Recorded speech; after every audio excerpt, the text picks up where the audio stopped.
বিয়ে আরেকটা করে আর খালি মনে মনে কয় আরে যেটা নাচতেছে রে বয়সটা যদি এখন আমার খালি 40 হইতে রে তোর উড়াইলো আইতাম। মনে মনে শয়তান তার ধোকা দেয় কি দেয় না? তা নফসকে শয়তান মরণ পর্যন্তই ধোকা দিবে।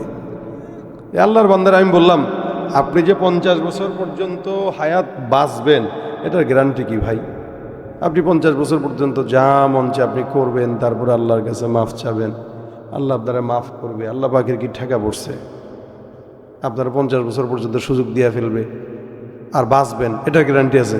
তো ভাই আমার বংশে একটা জরিপ আছে, আমার দাদা 80 বছর বাঁচছে, আমার বাবা 75 বছর হয়ে গেছে, 5 বছর এখনো বাঁচবে, কথা বলে আর কি এখনো স্পষ্ট। এরপরে আমি মাত্র তো শুরু, যেহেতু বাপ দাদাদের হায়াত 80 বছর, আমার আল্লাহ পাক আমারে না হইলেও 60 বছর তো বাঁচাবে। এই জন্য চিন্তা করছি 50-এর পরে যায় হজ করব। এই যে দেখেন মানুষের চিন্তা, মানুষ মনে হয় আল্লাহ পাক হায়াত তো দিবেই, মাফ চেয়ে নেব, এই চিন্তা করে ঘুমায়, কিন্তু সে ঘুম থেকে তো আর উঠে না। অনেক যুবকের ঘুমের ভিতরে এই মরণ, সে আর ঘুম থেকে জাগে না। সে মনে করে আল্লাহর কাছে তওবা করে নেবে, কিন্তু তওবারও সুযোগ হয় না, গুনাহ করতে করতেই মারা যায়।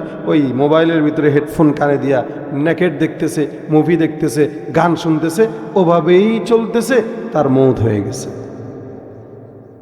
ওয়ালাইসাত আত-তাওবাতু লিল্লাযীনা ইয়ামালুনা আস-সাইয়্যাত হাত্তা ইযা হাদারা আহাদাকুমুল মাউত قال إني تبت الآن ولا الذين يموتون وهم كفار। আল্লাহ পাক রব্বুল আলামিন বলেন, এমন এমন বান্দা যাদের তওবা কবুল হয় না, যারা সারা জিন্দেগি অন্যায় করে, অবিচার করে, কিন্তু মনে করে আল্লাহ পাক রব্বুল আলামিনের দরবারে মওতের আগে ভালো হয়ে তওবা করে নিবে। আল্লাহ বলেন এরা তওবার মনে করে তওবা করবে, কিন্তু তার হায়াতের মধ্যে তওবা নসিব হয় না, যার কারণে মৌত যখন আসে হঠাৎ করে গুনাহের অবস্থায় মৌত চলে আসে, তওবার নসিব ও বান্দার সুযোগ হয় না।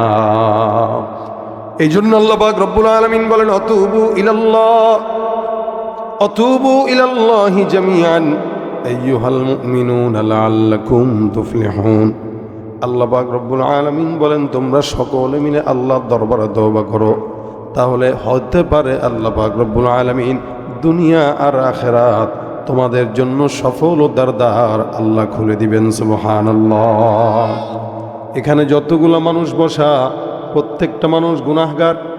আমিও গুনাহ করেছি, আপনারাও গুনাহ করেছেন, সবাই গুনাহগার। যত বড় বক্তা হোক, যত বড় পীর হোক, যত বড় মাশায়েখ হোক, নবীদেরকে আল্লাহ পাক মাসুম বানাইছেন, সাহাবা আজমাইনদেরকে আল্লাহ পাক নিষ্পাপ ঘোষণা করে দিয়েছেন। নবীরা ছাড়া, সাহাবা আজমাইন ছাড়া সমস্ত বান্দাদের কম আর বেশ গুনাহ আছে। আল্লাহ পাক রব্বুল আলামিন জান্নাতের টিকিট আমাকেও দেয় নাই, আপনাকেও দেয় নাই। আল্লাহ পাক রব্বুল আলামিন সাহাবা আজমাইনদেরকে জান্নাতের টিকিট ধরায় দিয়েছেন, তোমরাও জান্নাতি, নবীরাও তো জান্নাতি। এ মুসলমান, এ জামানার পর থেকে এই পর্যন্ত যত জামানা সামনের দিকে আগাবে, প্রত্যেকটা মানুষের গুনাহ আছে। যত জামানা সামনের দিকে আগাবে, গুনাহ তত বাড়বে না কমবে।